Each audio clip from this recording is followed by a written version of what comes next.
The glow of the phone screen was the only light in the small apartment. At 11:47 p.m., Ellie Dawson sat on the floor of her living room in Denver, her back against the worn couch, legs stretched out on the carpet that desperately needed vacuuming. She hadn't had time to vacuum in 3 weeks. She hadn't had time for anything except work, children, and the kind of bone-deep exhaustion that made her forget what rest felt like. On the couch behind her, Noah and Mia were finally asleep, their small bodies curled together under a faded blue blanket.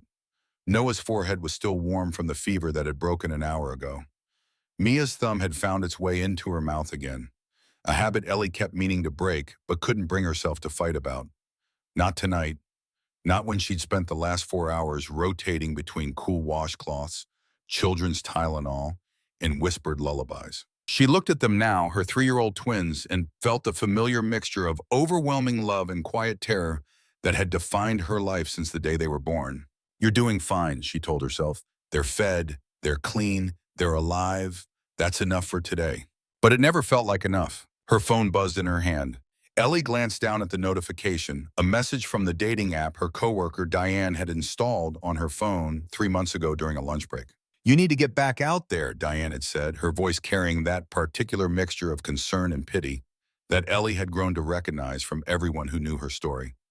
"The twins need a father figure." "They have a father," Ellie had replied flatly. "He's just decided that fatherhood was too much responsibility for his lifestyle." She downloaded the app to get Diane off her back. She'd created a profile with a single photo, her in scrubs, hair pulled back, no makeup, dark circles visible because she didn't have time to take a better one. She'd written a bio that said simply, "ER nurse, no time for games. If you're not serious, swipe left." She hadn't mentioned the twins. That was the one lie she allowed herself. Not a lie exactly, just an omission, a test. Because in the 3 months since she'd created that profile, every single match had disappeared the moment children entered the conversation. Usually within the first 5 messages, sometimes the first 2. "Oh, you have kids? That's great. I'm just not really in a place to be a stepdad right now, you know." "Wait, twins? Like 2 of them at the same time? I should have asked earlier. My bad. Good luck, though. Good luck." As if finding someone willing to love not just her, but her children was equivalent to winning the lottery. As if Noah and Mia were obstacles to be overcome rather than the 2 best things that had ever happened to her. So she'd stopped mentioning them until later. Much later. Let the men get to know her first, see her as a person before they saw her as a package deal. It never worked, except this time. This time she'd matched with someone different. His profile name was GC, no last name. His photo was oddly pixelated, slightly blurry, as if taken from a distance or deliberately obscured. His bio was even shorter than hers, looking for something real. No games, no pretense. They'd been talking for 2 weeks now. Not the shallow small talk that usually dominated dating apps. Not, "What's your favorite movie?" or "Where do you see yourself in 5 years?" Real conversations about loneliness, about the masks people wear in public, about what it meant to be truly seen by another person. GC had told her that he ran a business. He hadn't said what kind. She told him she worked in healthcare. She hadn't said where. They'd both been careful, cautious, circling each other like 2 people who'd been burned before and weren't eager to feel the heat again. But tonight, his message had changed everything. "Saturday night, 7 p.m., Bellamy's restaurant. I've made a reservation." Ellie knew Bellamy's. Everyone in Denver knew Bellamy's. It was the kind of place where a single entree cost more than her weekly grocery budget, where businessmen closed deals over wine that was older than she was, where the waitstaff were trained to be invisible and the clientele expected to be noticed. She didn't belong in a place like that, but more importantly, she couldn't go. She looked at Noah and Mia again, their small faces peaceful in sleep. The babysitter she sometimes used had moved to Phoenix last month. Her neighbor, Mrs. Chen, was visiting family in California. And Ellie's parents, well, her parents had been wanted for 6 years now, killed by a drunk driver on the same night that her ex-husband had told her he wasn't ready to be a father. She had no one, so she did what she always did. She prepared for rejection. Her fingers hovered over the keyboard, trembling slightly from exhaustion, and something else, something that felt dangerously close to hope. "This is stupid," she thought. "He'll disappear like all the others. Better to find out now than to waste more time." She typed the message slowly. each word feeling like a small surrender. I have something to tell you, something I should have mentioned earlier. I have twin children, 3 years old. Noah and Mia. I don't have anyone to watch them on Saturday, so I have to ask, can I bring them with me? She stared at the message for a long moment. Then, before she could change her mind, she hit send. 3 minutes passed. Ellie watched the screen, her heart pounding so hard she could feel it in her throat. She saw the three dots appear, indicating he was typing. Then they disappeared, then appeared again. Here it comes, she thought. The polite rejection, the excuse about not being ready, the good luck that means goodbye. The message appeared. Of course, I'll change the reservation to a table for 4. Ellie read the message 3 times before she believed it was real. The next morning came too quickly, as mornings always did. At 6:15 a.m., Ellie's alarm shattered whatever thin sleep she'd managed to find.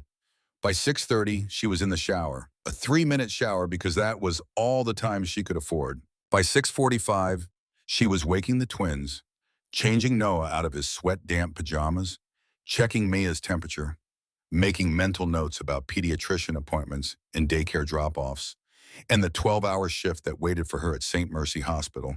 The ER was a war zone that day. A multi-car pileup on I-70 brought in 7 trauma cases before noon. Ellie ran between beds, her sneakers squeaking on linoleum, hands steady even when her heart raced. She started IVs, monitored vitals, and held the hand of a teenager who'd broken 3 ribs and was crying for her mother. She did what she always did. She kept people alive. Her phone buzzed 3 times during her shift.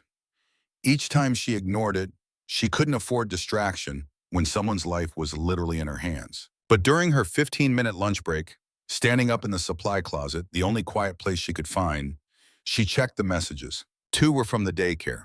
Noah had a mild allergic reaction to something at snack time, but they'd given him the antihistamine she'd left in his bag, and he was fine now. 1 was from GSE, looking forward to Saturday. The kids can order anything they want.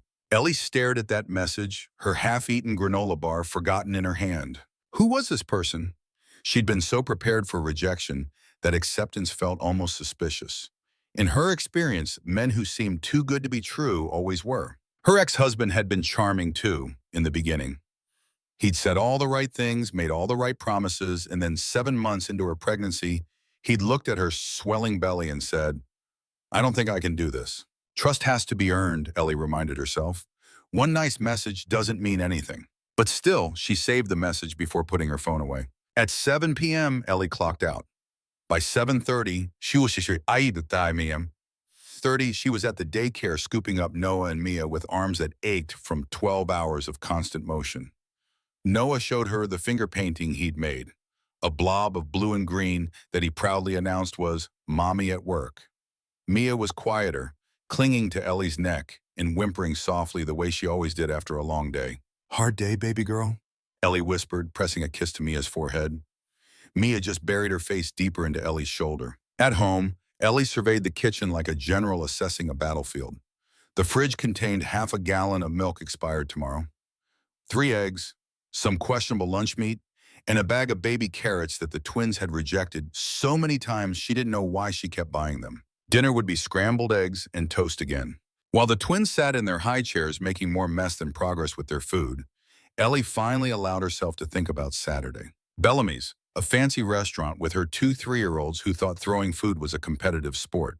This is insane, she thought. He has no idea what he's signing up for. But he'd said yes. He'd said to bring them. And something in Ellie, something small and stubborn and still capable of hope, wanted to see what happened next. 14 miles away, on the 40th floor of the Callahan Tower, Garrett Callahan sat in an office that could have fit Ellie's entire apartment inside it twice. The sun was setting over Denver,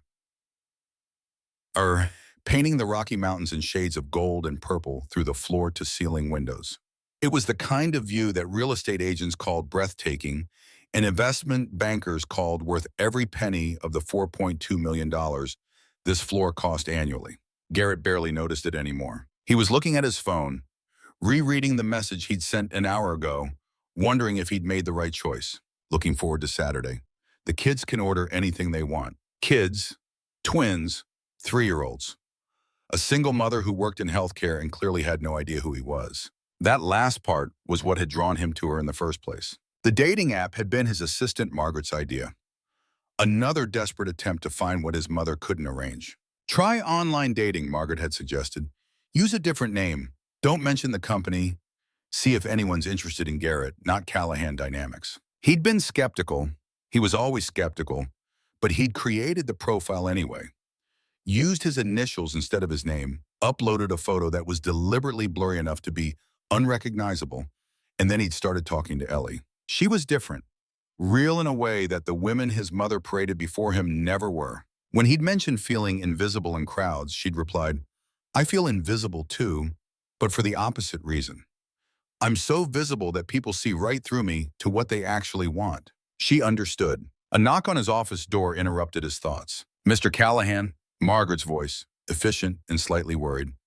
"Your 6:30 meeting is waiting." Garrett glanced at the calendar notification on his computer screen. Right. The meeting.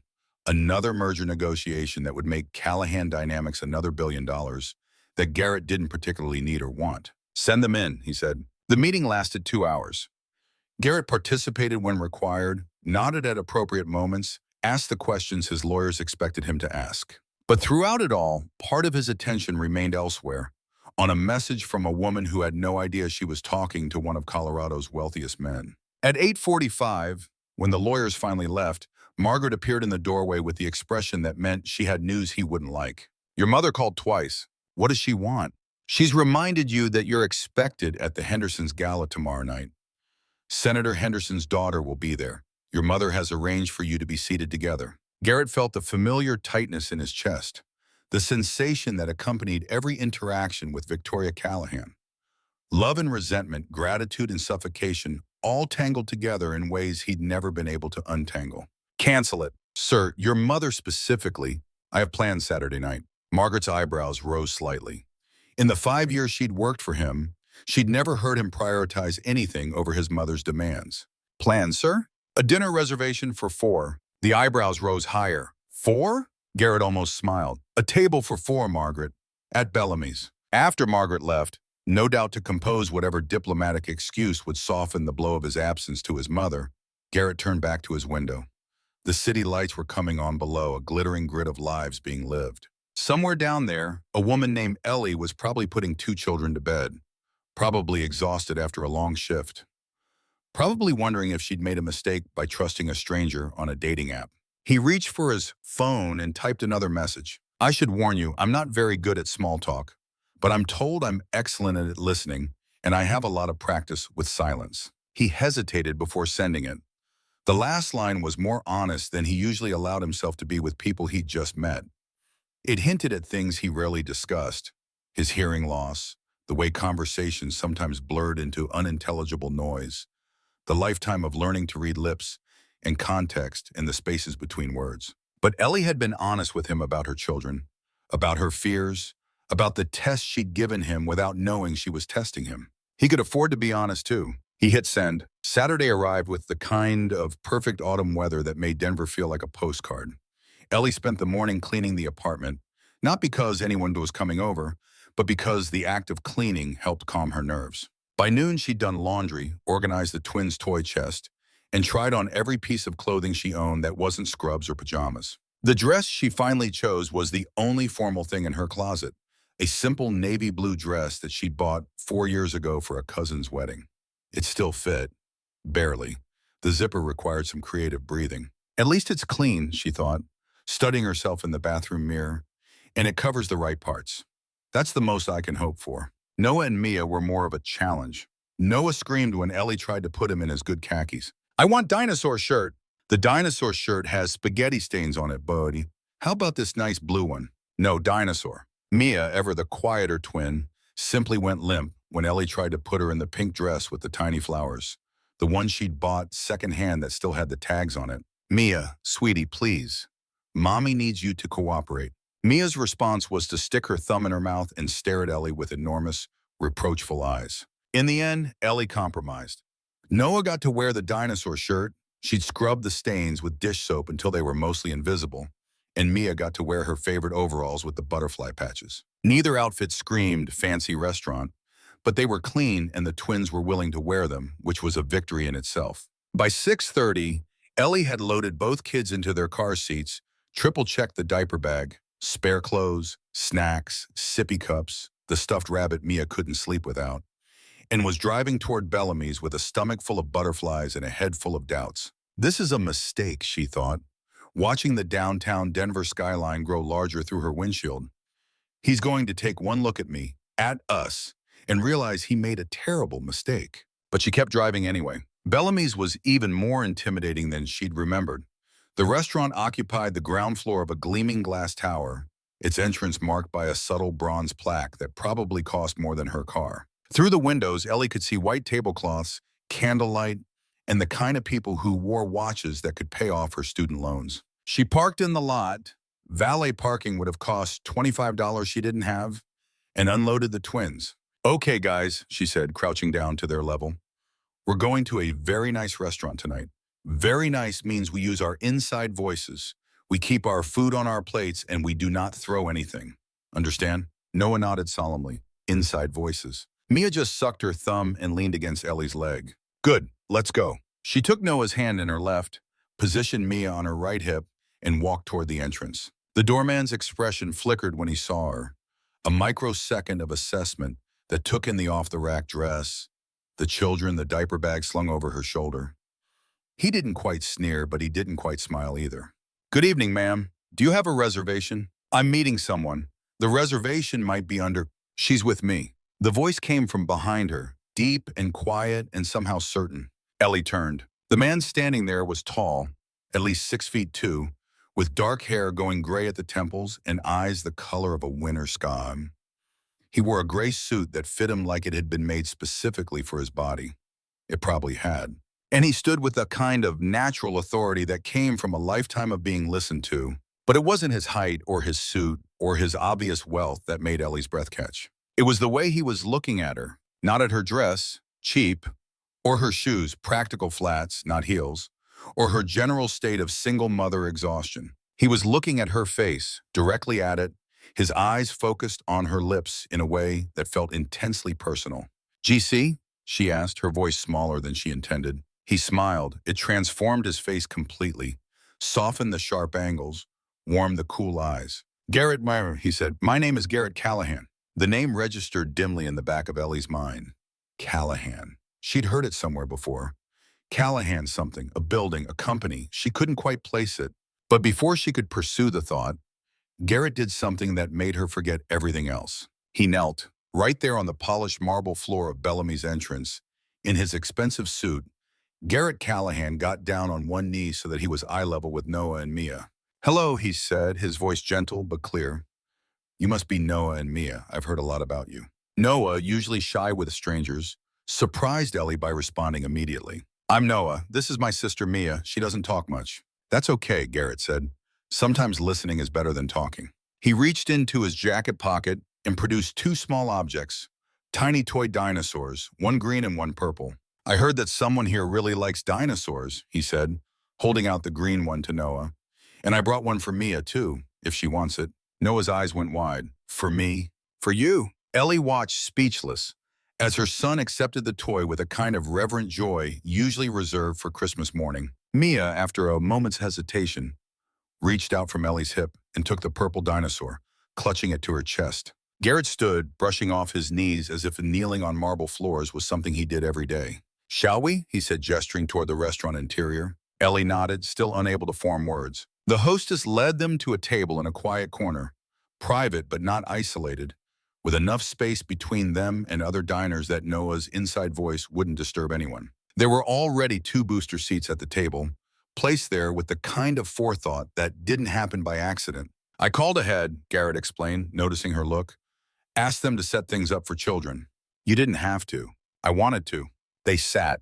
A waiter appeared, presented menus the size of small novels, and began reciting specials that included words like reduction and foam and deconstructed.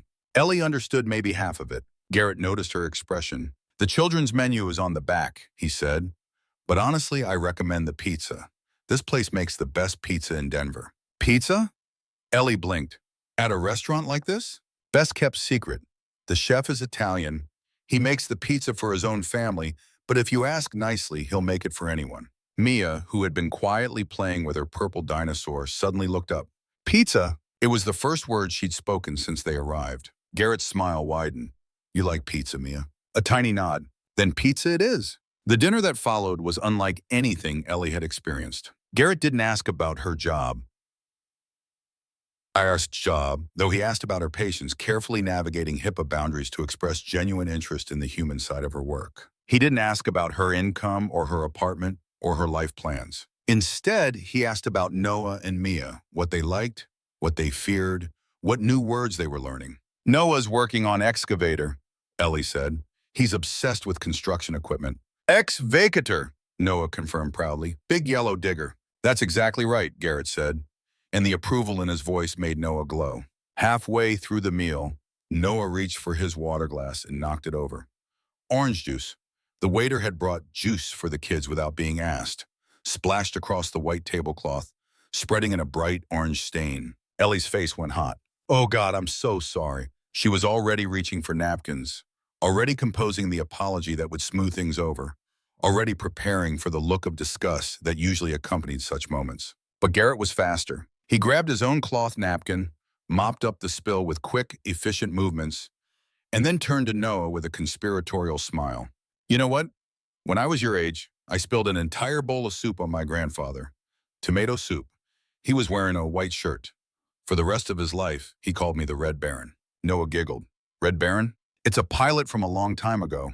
A famous one. My grandfather said I dropped a bomb on him, just like the Red Baron dropped bombs on his enemies. Ellie watched, her chest tight with something she couldn't name. This was not how she had expected tonight to go.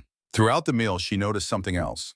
Something that explained the intensity of Garrett's gaze, the way he watched her lips when she spoke, the slight tilt of his head toward his right side.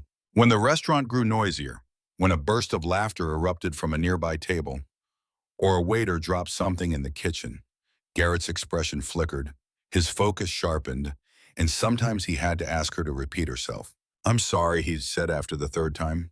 It's louder in here than I expected. Ellie didn't ask, not yet, but she filed the observation away for later. Near the end of the meal, after Noah had eaten his entire pizza and Mia had managed 3 slices, a record for her, Garrett set down his fork and looked at Ellie directly.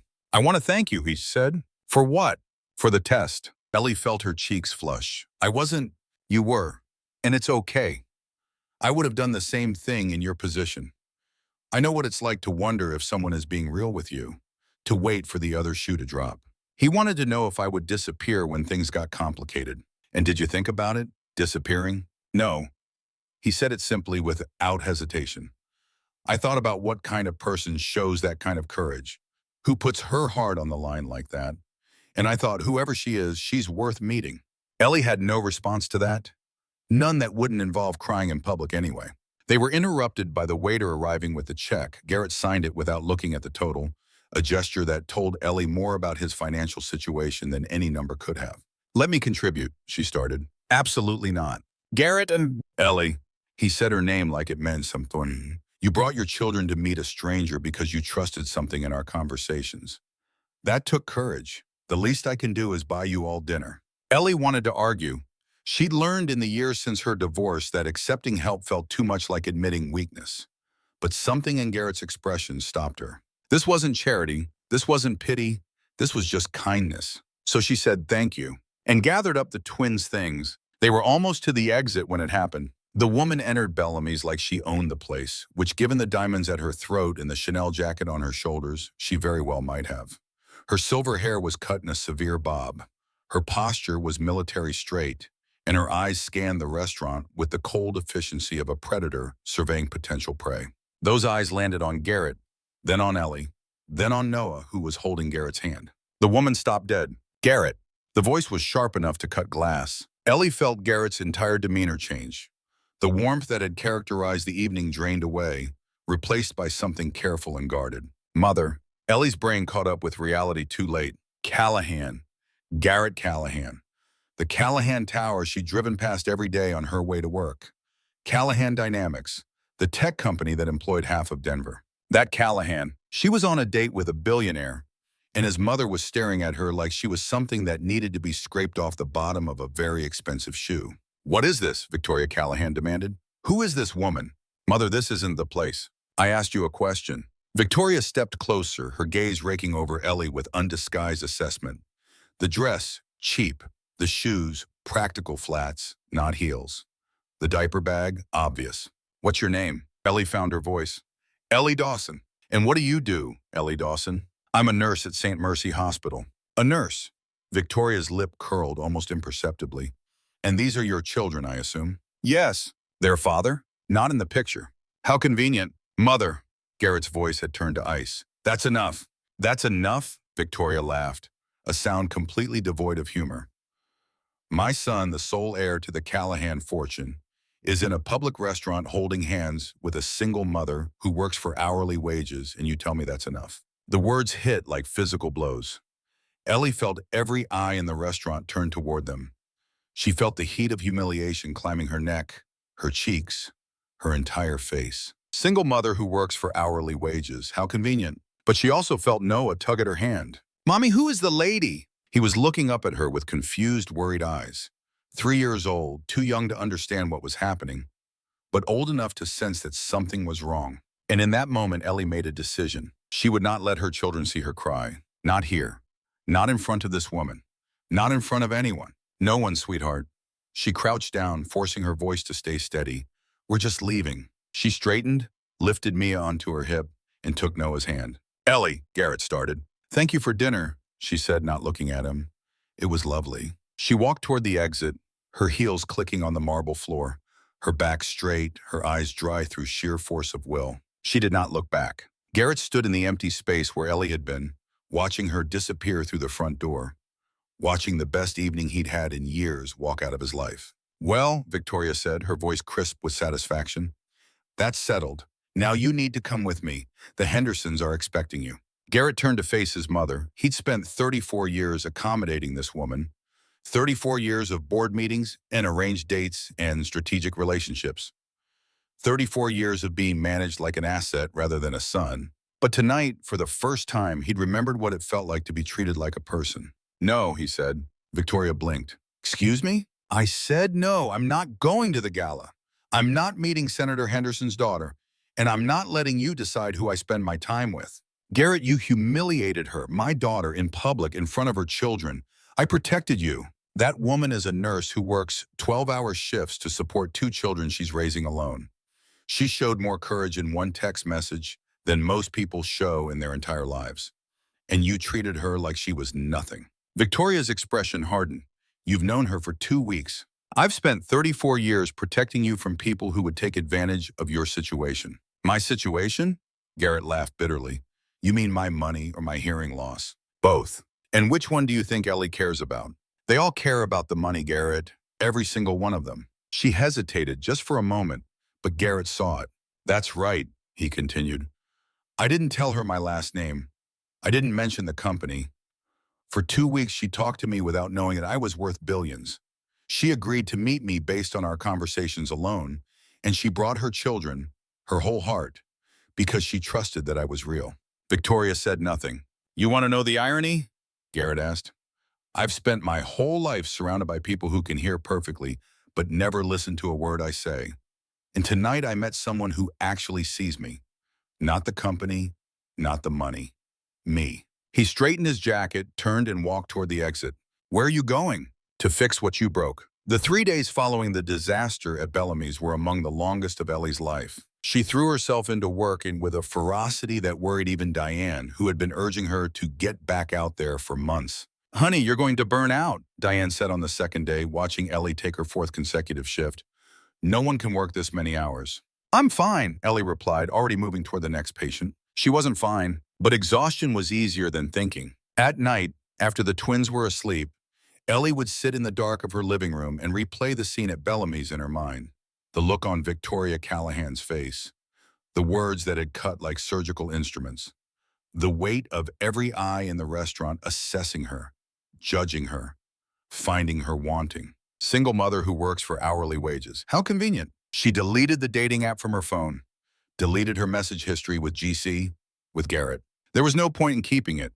Whatever had started between them had ended the moment his mother walked through that door. On the third evening, Ellie was sitting in the nurse's station, trying to stay awake through the last hour of her shift, when a commotion near the entrance caught her attention. "Sir, visiting hours are over. You can't just—" "I'm not here to visit a patient." Ellie's head snapped up.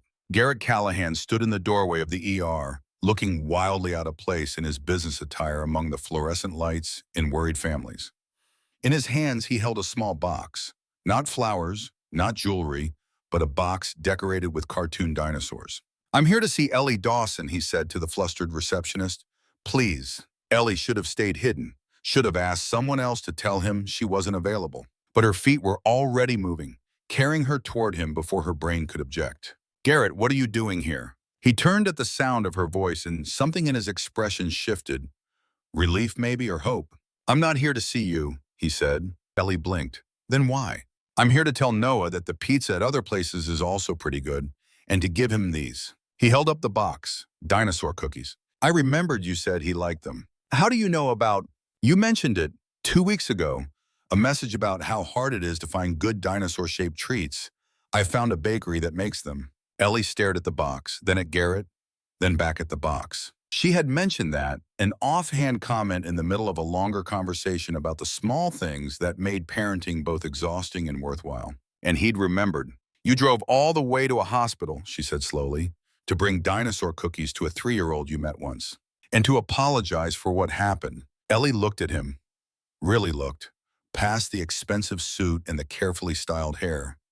She saw the uncertainty beneath the confident facade, the vulnerability he was trying to hide behind polished words. "Your mother was right about one thing," Ellie said quietly. "I don't belong in your world." "You're right, you don't." He smiled slightly at her look of shock. "My world is board meetings and shareholder reports and endless dinners with people who want something from me. It's exhausting and hollow, and I've been sleepwalking through it for years." "Then why?" "Because your world is what I want. The noise, the mess, the chaos of 2 small children learning how to be human. That's real. That's alive." He held her gaze. "That's worth fighting for." Ellie wanted to believe him. God, she wanted to believe him. But wanting and believing were 2 different things. "I can't," she whispered. "Can't what?" "Can't do this again. Can't let my children get attached to someone who might disappear. Can't risk them getting hurt." The question cut through her like a knife. "I don't know," she admitted. "I know." He stepped closer, lowering his voice. "What do you want me to do?" "I don't know." Ellie sank onto the nearest chair. "I honestly don't know." Garrett nodded slowly. "I understand." He hesitated, then held out the box of dinosaur cookies. "At least let me give him these. He doesn't deserve to miss out because of what's happening between us." Ellie hesitated. Then slowly she took the box. "Thank you." "You're welcome." He turned to leave, then paused. "I'll be at City Park tomorrow afternoon. The section near the duck pond, around 2 p.m. on my team. In case you change your mind." He was gone before she could respond. Ellie didn't intend to go to City Park. She told herself that all morning as she made breakfast for the twins and cleaned the apartment, and tried not to think about Garrett Callahan standing in the ER with a box of dinosaur cookies. She told herself that as she dressed Noah and Mia in their jackets and loaded them into the car for what was supposed to be a trip to the grocery store, she told herself that even as she drove past the grocery store, past her apartment complex, past every logical destination and towards City Park. It was a beautiful afternoon.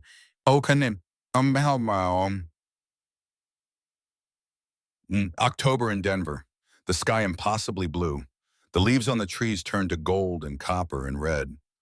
Families dotted the green spaces, parents pushing strollers, children chasing each other, dogs barking at nothing in particular. She found Garrett sitting on a bench near the duck pond, a bag of breadcrumbs on his lap. "You came," he said. "I brought the kids. They like ducks. I brought food." He held up the breadcrumbs for the ducks, and he reached into a bag beside him. "Snacks for humans, too." Noah, spotting the ducks, immediately began tugging at Ellie's hand. Mommy, ducks, can we feed them?" Garrett held out the breadcrumbs. "Would you like to do the honors?" Noah's eyes went wide. He looked at Ellie for permission. She nodded, and he snatched the bag with the enthusiasm of a kid who'd just been handed treasure. "Mia, come on!" he shouted, already running toward the water. Maya hesitated, clinging to Ellie's leg. But when Garrett crouched down to her level, the same way he had at the restaurant, Something in her seemed to relax. Would you like me to show you how to throw the bread? He asked her gently. A tiny nod. Okay, hold out your hand like this. He demonstrated with his own hand, moving slowly so she could follow. Then you throw like you're giving the duck a present. Mia watched with solemn concentration. Then she toddled toward the pond, following her brother, purple dinosaurs still clutched in her free hand. Ellie watched them go, her throat tight. You're good with them, she said. I like them. They're honest. Kids don't pretend to be something they're not. They sat in silence for a moment, watching Noah demonstrate his bread-throwing technique to Mia with the seriousness of an Olympic coach. Can I tell you something? Garrett asked. Okay. When I was 13, the year after I lost my hearing, I tried to kill myself. Ellie's hand flew to her mouth. I'm okay now, he said quickly. Obviously.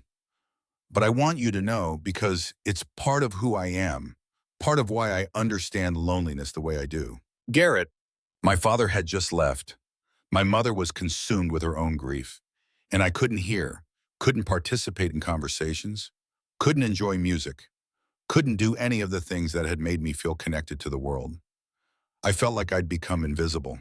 Ellie recognized that word, invisible, the same word she'd used to describe herself at Bellamy's. What saved you? She asked. A therapist at the hospital. She was deaf too, completely deaf from birth. And she taught me that being deaf didn't mean being less, it just meant being different. She taught me that sign language wasn't a substitute for hearing. It was its own language, its own culture, its own way of being in the world. He paused, his eyes distant. She told me something I've never forgotten. She said, oh, the world will try to make you feel broken, but you're not broken. You're whole in a different way. And someday you'll find people who see that wholeness instead of the missing pieces. Ellie's eyes were wet. She blinked rapidly. Did you find them, those people? I'm looking at one right now. From the pond, Noah's voice carried over the water. Mommy, the ducks ate all the bread. Then we should probably get more, Ellie called back. She turned to Garrett. Will you teach them? Teach them what? That. She gestured to his hands. The signs.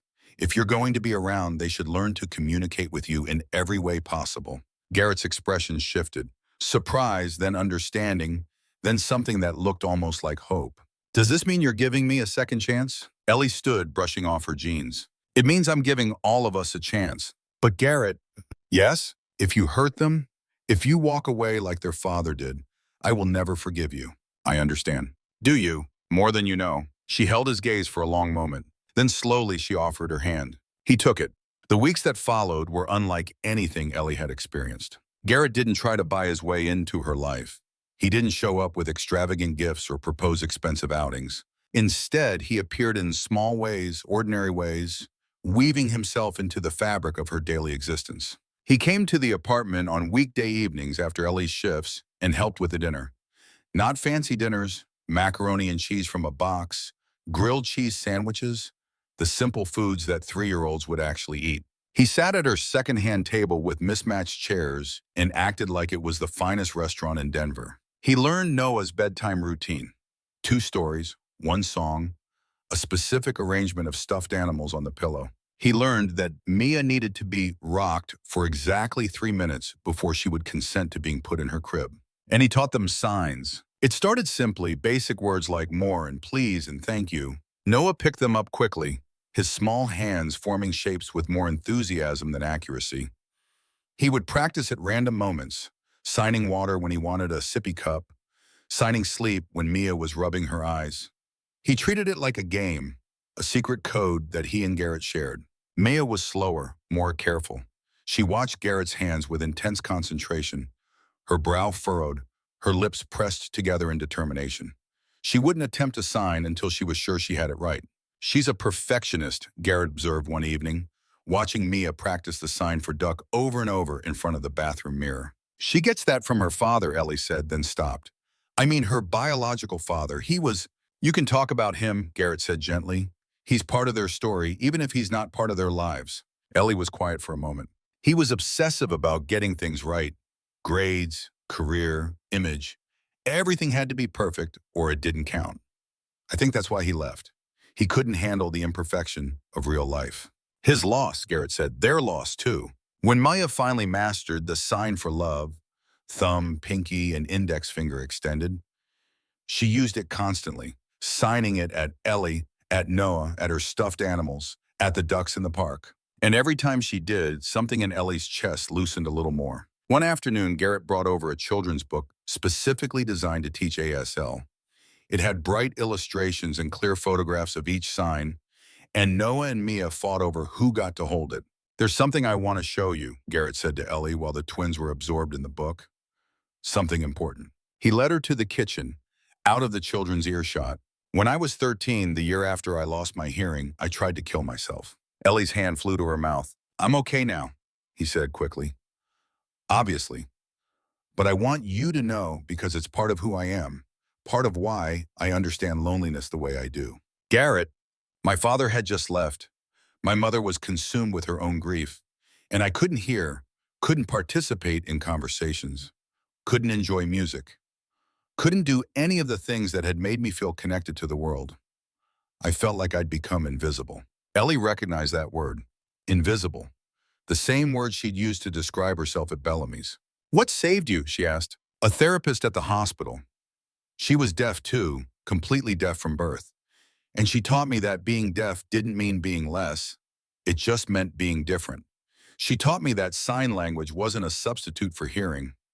It was its own language, its own culture, its own way of being in the world." He paused, his eyes distant. "She told me something I've never forgotten. She said, 'The world will try to make you feel broken, but you're not broken. You're whole in a different way. And someday you'll find people who see that wholeness instead of the missing pieces.'" Ellie's eyes were wet. She blinked rapidly. "Did you find them, those people?" "I'm looking at one right now." From the living room, Noah's voice floated in. "Mommy, Mia knows how to say book now." They went back to the children. The moment preserved like a photograph in Ellie's memory. Another piece of Garrett revealed. Another thread binding them together. One evening, Garrett was reading to both children on Ellie's worn couch when Ellie paused in the doorway of the kitchen. She watched Garrett speak the words of "Goodnight Moon" aloud while simultaneously signing them, his voice and hands working in harmony.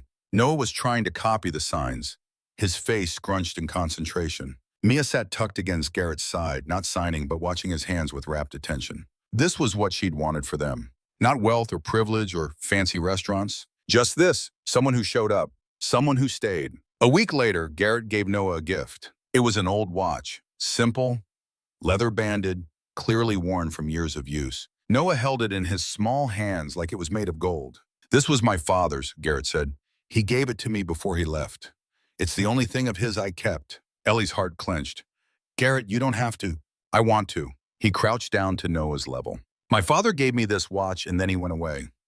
For a long time, I was angry at him for leaving. But you know what I learned?" Noah shook his head, transfixed. "I learned that things can't replace people. This watch didn't make me miss my father less, but it reminded me of something important. Time doesn't wait for anyone.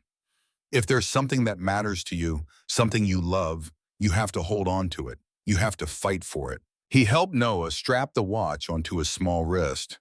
It was comically oversized, but Noah didn't seem to notice. "I'm giving this to you because you remind me to fight for what matters. You and your sister and your mom, you're what matters now." Noah threw his arms around Garrett's neck. "I'll take good care of it. I promise." "I know you will, buddy." Ellie turned away, pretending to check something in the kitchen so they wouldn't see her cry.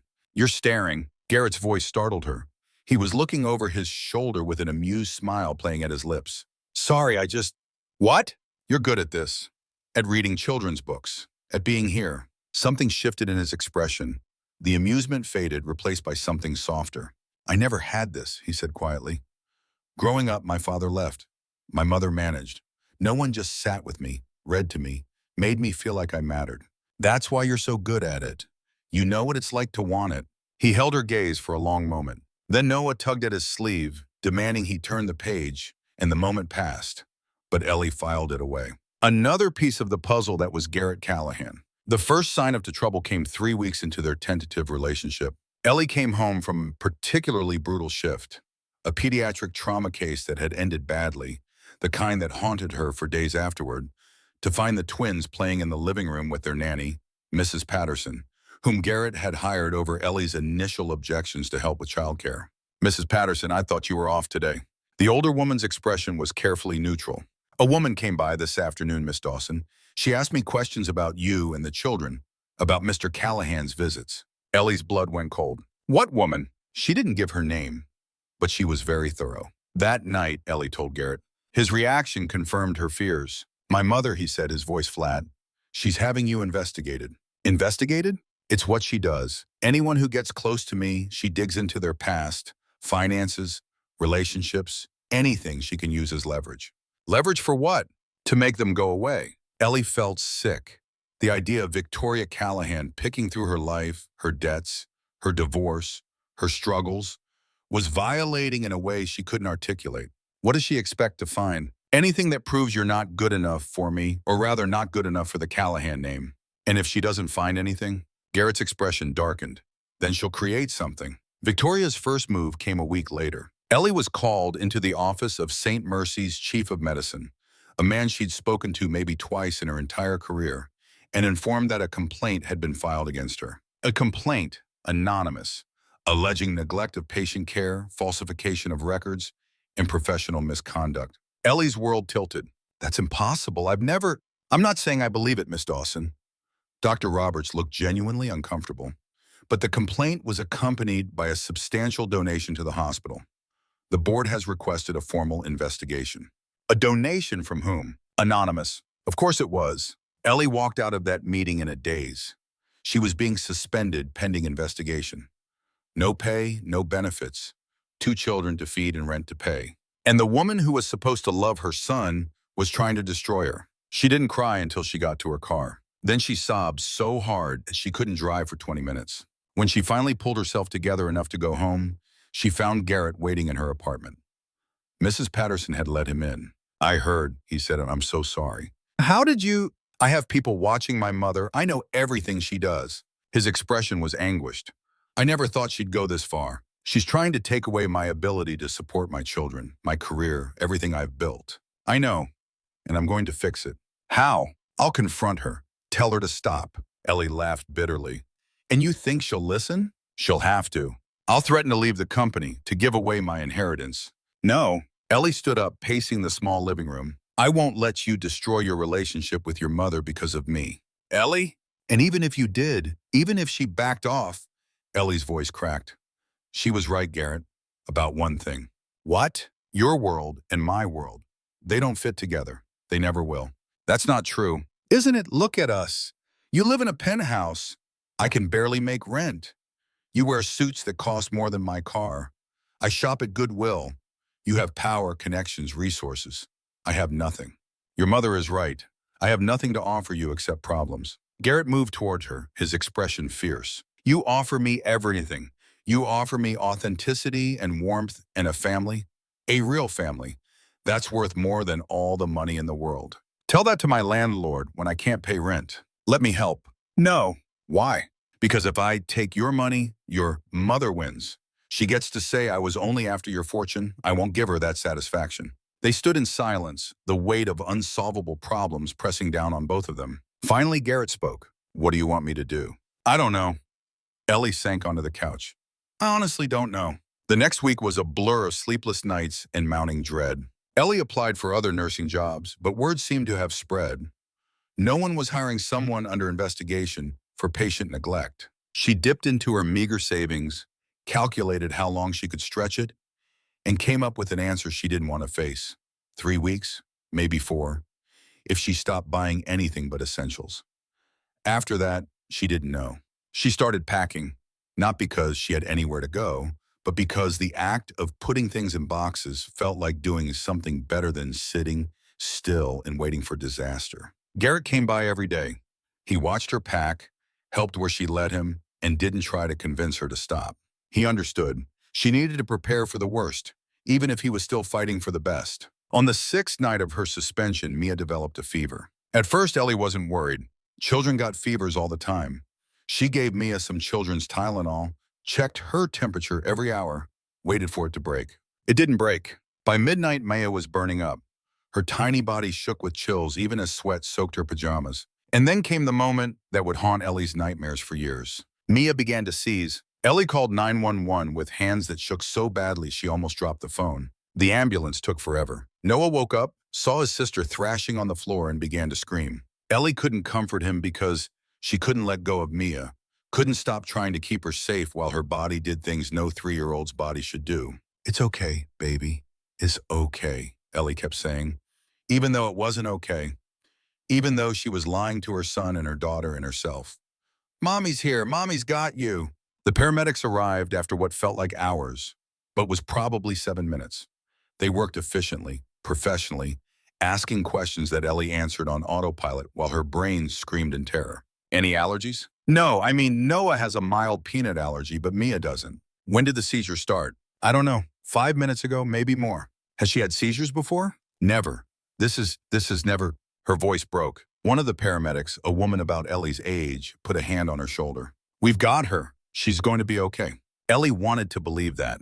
She needed to believe that. They took Mia to St. Mercy, the hospital where Ellie had worked, where she was now forbidden to work, where the woman behind her destruction had probably never set foot in her life.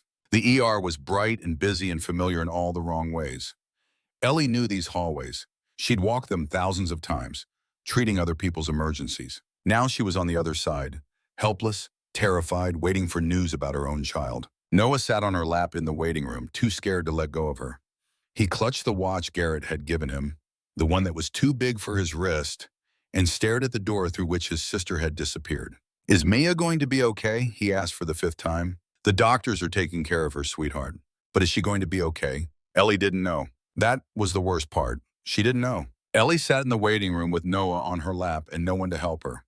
She had no insurance, no income, no husband to share the terror. Her parents were dead. Her ex-husband was gone. She was completely devastatingly alone. And somewhere across the city, Victoria Callahan was probably sleeping peacefully in her mansion, satisfied that her plan was working. Ellie looked at Noah, small and frightened, clutching the watch that Garrett had given him weeks ago, a gift that had become his most treasured possession, and made a decision. She would call Victoria. She would accept whatever money the woman offered. She would disappear from Garrett's life. She would do anything, anything at all, if it meant her children would be safe. She pulled out her phone, searched for Callahan Dynamics contact information, and prepared to surrender. The ER doors burst open before she could make the call. Garrett strode through, his face pale with fear, his hair disheveled, as if he'd been running his hands through it. He wasn't alone. Behind him came a woman in her 60s, silver-haired but with kind eyes, wearing the unmistakable white coat of a physician. Where is she? Garrett demanded, scanning the waiting room until his eyes found Ellie. Where's Mia? How did you? Mrs. Patterson called me. She tried calling you first but couldn't get through. Ellie looked at her phone. The battery was dead. She'd forgotten to charge it in the chaos. This is Dr. Helen Marquez, Garrett continued, gesturing to the woman beside him. She's head of pediatrics here, and she's the best. Dr. Marquez was already moving toward the nurse's station. I'll find out where she is. Don't worry, we'll take care of her. Ellie watched her go, too overwhelmed to protest. Then she turned to Garrett, and everything she'd been holding back crashed through her defenses. I was going to call your mother, she whispered. I was going to give up, take her money and disappear. I couldn't see any other way. Garrett pulled her into his arms. She broke against him, sobbing into his shoulder, her whole body shaking with exhaustion and fear and relief. You don't have to disappear, he said into her hair. You don't have to do anything alone anymore. But your mother? I'll deal with my mother. How? I'll figure it out. But right now, he pulled back, cupping her face in his hands. Right now, the only thing that matters is Mia. Let me help. Please. Ellie nodded, unable to speak. Dr. Marquez's diagnosis came an hour later. An ear infection that had gone septic. Serious but treatable. Mia would need IV antibiotics and observation, but she would be okay. Ellie sobbed with relief. In the days that followed, while Mia recovered, Garrett made his move. He confronted Victoria not at home where she had the advantage, but at Callahan Dynamics headquarters, in front of the board of directors. I'm resigning, he announced. The room erupted. Victoria, seated at the head of the table, went white. You can't, she said. You're the CEO. You're my son. Yes, I'm your son, not your puppet. Garrett's voice was steady, even as his hands trembled beneath the table. For 34 years, you've controlled every aspect of my life, who I meet, who I date, who I'm allowed to love. And for 34 years, I've let you because I was afraid. Afraid that if I didn't obey, you'd leave me too, the way my father did. I've only ever tried to protect you. You've tried to own me. Garrett stood, facing the room full of people who had watched him grow up, who had known him as a boy, and now saw him as a man fighting for something more important than profit margins. And I'm done being owned. If you leave this company, Victoria said, her voice shaking with barely controlled fury, you leave with nothing. I'll see to it. Then I leave with nothing. Garrett looked at his mother, and for the first time he felt something like pity for her. You spent 22 years protecting me from people who might use me, but you never considered that you might be using me yourself to fill the hole that father left when he walked out. Victoria flinched as if struck. I love you, mother, but I won't let you destroy the first real thing I've ever had. Either you accept Ellie and her children as part of my life, or you lose me entirely. Your choice. He walked out of the boardroom without waiting for her answer. Victoria didn't call him for a week. Then one afternoon, she showed up at Ellie's apartment. Ellie opened the door to find the woman who had tried to destroy her standing in the hallway, looking somehow smaller than she had at Bellamy's, older, more uncertain. May I come in? Every instinct screamed no. But something in Victoria's expression, a vulnerability that Ellie recognized, made her step aside. They sat in the living room, surrounded by half-packed boxes and children's toys.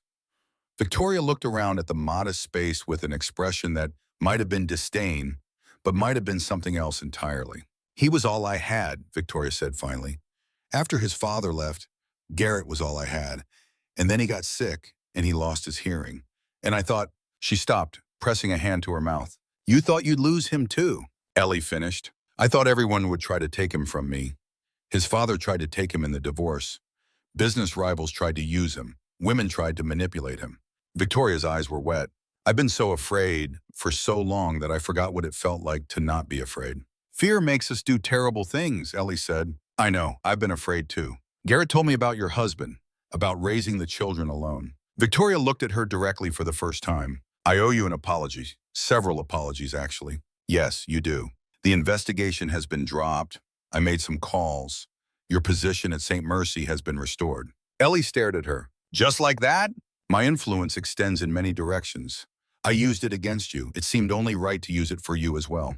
They sat in silence. Then Noah's voice floated in from the bedroom. Mommy, Mia took my dinosaur. Normal life intruding on extraordinary moments. Victoria stood. I should go. Mrs. Callahan. Victoria, please. Ellie hesitated. Victoria, this doesn't make everything okay. What you did, it can't just be erased. I know, but I'm hoping it can be a start. She walked to the door, then paused. He's happy with you, happier than I've ever seen him. She didn't turn around. Don't let my mistakes cost him that happiness. She was gone before Ellie could respond. 6 months later, City Park, Denver.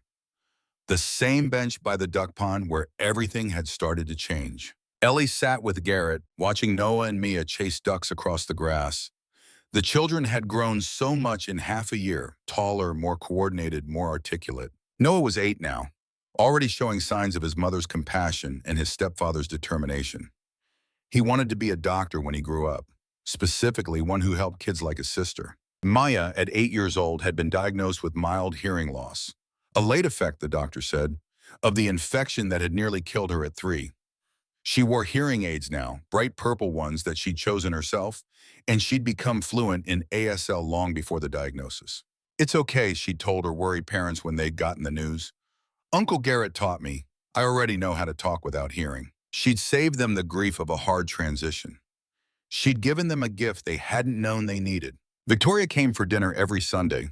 She was gentler now, slower, humbled by years of learning that control was not the same as love. She still drove Ellie crazy sometimes. She still said the wrong thing. But she tried, and trying counted for something. On a warm evening in late spring, the whole family gathered in the backyard of their home. Not a mansion, but a comfortable house with a big yard and a room for each child and enough space for everyone who needed it. Garrett stood at the grill, arguing with Noah about proper burger technique. Maya sat on the grass, signing an elaborate story to her grandmother, who was learning ASL at 73 and terrible at it, but trying anyway. Ellie watched them all from the patio, her hand resting on her swollen belly. Twins again, due in 3 months. She'd been terrified when she'd found out. All the old fears rushing back, all the memories of doing this alone. But she wasn't alone anymore. She'd never be alone again. Garrett caught her eye across the yard. He smiled, that same smile she'd seen in the entrance of Bellamy's, the one that transformed his whole face. He signed to her, quick and casual and full of love. Table for 6 now, she signed back. Make it 7, just in case. He laughed. Noah looked up from the grill, curious. What did Mom say? She said she loves us. That's not what her hand said. Smart kid. Garrett ruffled his son's hair. Fine, she said to make the table bigger again. Noah grinned. I'll get more chairs. He ran off toward the garage, Mia following him. Victoria calling after them, not to run with furniture. Ellie walked over to Garrett, sliding her arms around him from behind. Thank you, she said into his shoulder. For what? For answering that message. For choosing us. He turned in her arms, pulling her close. Thank you for sending it. For testing me. Best test I ever failed. Best answer I ever gave. They stood together as the sun set over Denver, painting the sky in colors that matched the joy in their hearts. Somewhere behind them, Noah was arguing with Mia about who got to set the extra chairs. Victoria was making suggestions no one asked for. The dogs from next door were barking at something invisible. Life was loud and messy and imperfect. It was everything. And that's how one test message, can I bring my twins, became a table for 4, then a family forever. In the soft glow of an autumn afternoon as Noah and Mia chased ducks across the grass and Garrett's hand rests warm in Ellie's, we see the quiet miracle that love can become when it chooses courage over convenience. Ellie's simple text, can I bring my twins, was never just a question.